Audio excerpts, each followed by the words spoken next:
Okay. We've got our steaks staying warm in an oven that's just barely turned on, but it's not on anymore. And we have our asparagus risotto that's just sitting in a nice pot, staying warm. And now it's time to make the Bearnaise sauce, okay? The Bearnaise sauce is the last part. It's a little tricky, but you can do it. It is okay, I promise. It's very, very helpful if you get all your little pieces out and measure stuff out before you start on this one, okay? So the very first thing we need to do is chop up 3 tablespoons, very, very small, of shallots. And I'm not sure one of these is going to be 3 tablespoons worth, so I've got 2 just in case. But we're going to chop up our shallot, okay? Oh, and let me tell you. Okay, so my friend Ashley, yay, hi Ashley, saw that I used plastic plates for cutting boards because I didn't like to cut different things on different things, and she sent these to me. They're real thin and little, and I'm so excited about them. The green one is for vegetables, the blue one is for cheese, the red one was for meat, and the yellow one is for chicken, so I don't ever have to cut up different things on the same thing, which I'm super excited about. Okay, yeah, it doesn't take a whole lot for me to be excited. We're gonna cut up our shallot. Yes! We're gonna slide this right under here, just like that, peel it off. Ta-da! I am going to cut it in half because it makes it easier to hold on to. And we want these really as small as we can get them. So I'm trying to cut pretty close together here, and it's falling apart on me. Just like that. There we go. Okay. And we're going to get little teeny tiny pits.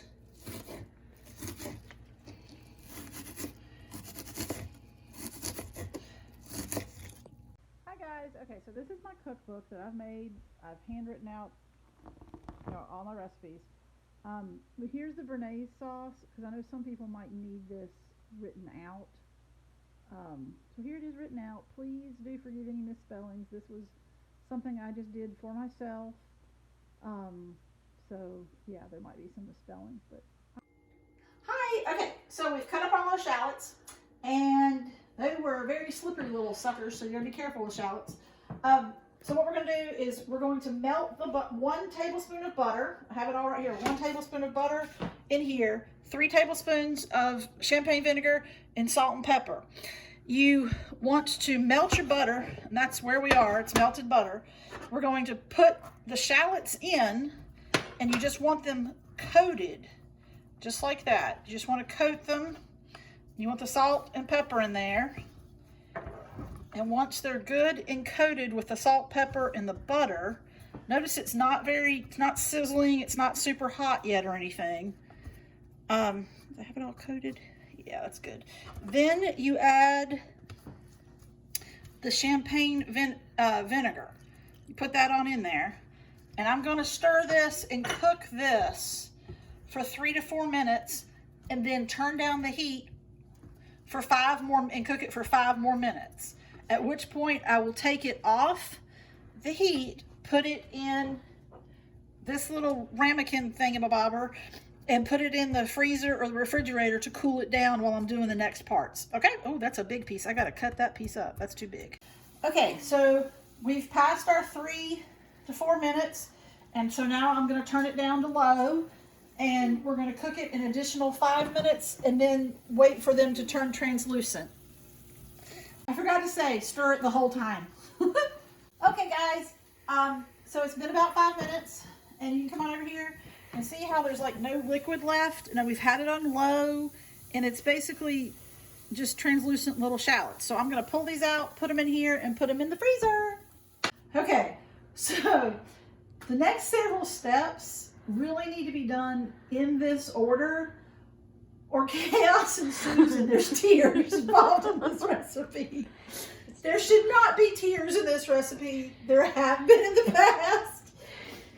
Anyway, because if you have to do the 2 sticks of butter here in a minute, but if you start doing that early and you don't have these other things already cut up and the eggs separated and all that stuff prepared, it just does not work, and it just does not work. So the first step after you've put your shallots in the freezer to cool down, you wash the pan that you used to cook the shallots, you put it back on the burner that you're going to use, and then you're going to fill up your blender with hot water. Not warm water, not lukewarm water, hot water, okay? So fill it all the way up with hot water, let it sit. Right before I start melting the butter, or halfway through melting the butter if you have another person with you, which is much better, you empty out the water and you dry it completely out. It has to be completely dry, but warm when you start. The actual blender needs to be warm, okay? Okay, so the next thing I'm gonna do is I'm gonna prepare the tarragon, which is gonna have to go in the blender in a minute after the butter's melted, but I have to have it prepared before I start melting the butter. So I've already done a lot of it. You can see it down in there in this cup. There's a lot of little leaves down, tarragon leaves in there, and they smell like black licorice, but better. I don't like black licorice, but this is heavenly. So what you're gonna do is the leaves grow in one direction, right? So if I pull this way, it doesn't work so much, but if I turn it this way, and I grab hold of the little stem, and I pull down, theoretically, yep, there you go, pulls off all the leaves. There you go. And then I'm just left with a stem and I throw that out.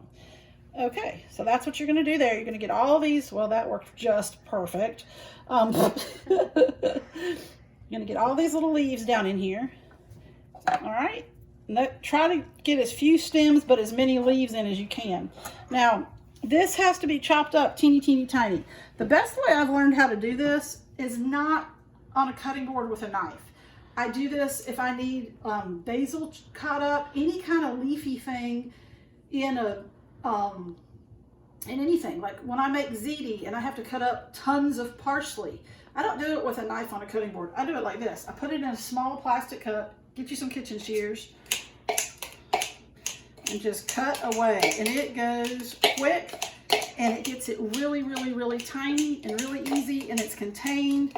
And it's just so much easier this way. You just turn the cup and cut. You see it's getting teeny, teeny, tiny down in there already. Super simple. Okay, so we've got all of our tarragon nicely chopped up, and it looked like a whole bunch in there, but it ended up making about a tablespoon and a half once it's chopped up, and that's what you want. A tablespoon to a tablespoon and a half of chopped up tarragon.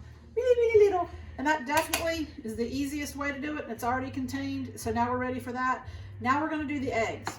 Okay, so we are going to, I'm not just cracking the eggs. What we're going to have to do is I need the yolk, not the whites. You could, of course, save the whites and make a meringue later or something fancy, or you can pour it down with a disposal or feed it to the cat, whatever you want to do.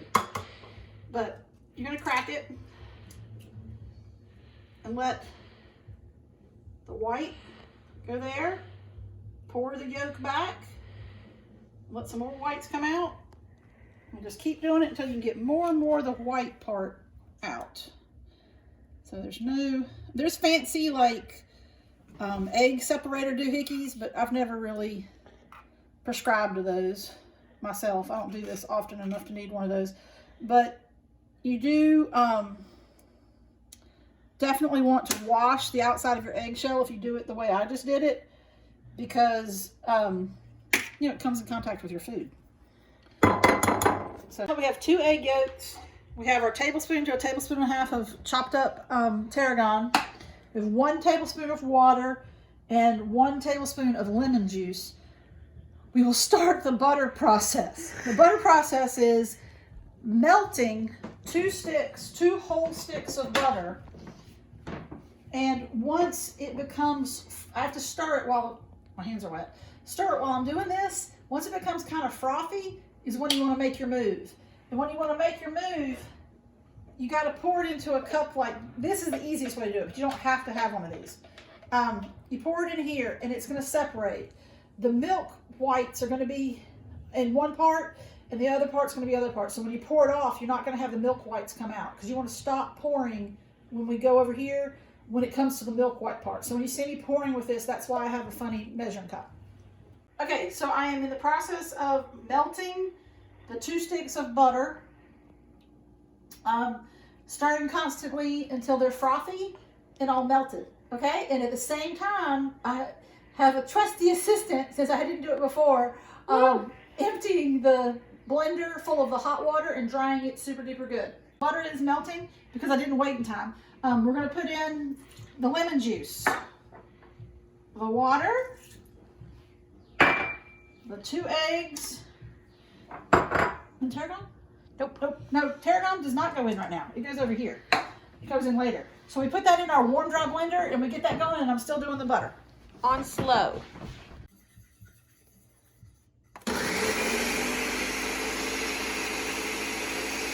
Okay, so the butter is melted, and you know, butter can be melted and it doesn't, you can see how it's separating a little bit here. It's got the two, you want to stir it constantly because we kind of want to get it frothy, and that'll happen here in just a minute. It'll separate a little bit more.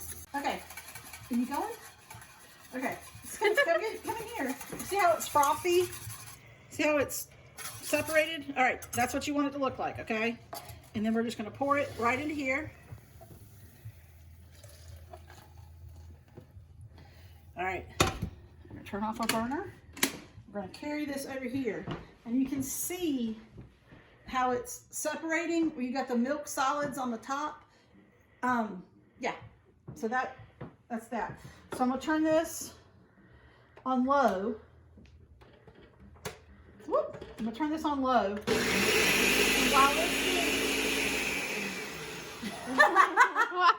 doing that, I'm gonna have a very small stream, a slow stream of butter going in. What did it say? Droplets is what it says? Yes. That's the way it says it. Okay, here we go.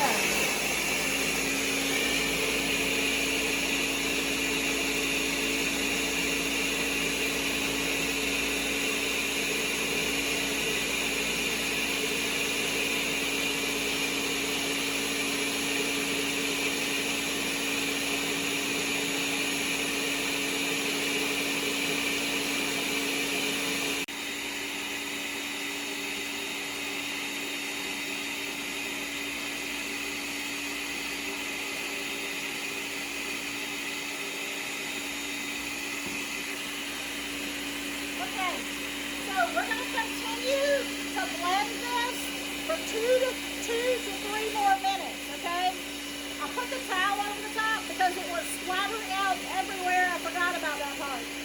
So you have to de-butter the kitchen now. But we'll let that blend for another 2 or 3 minutes.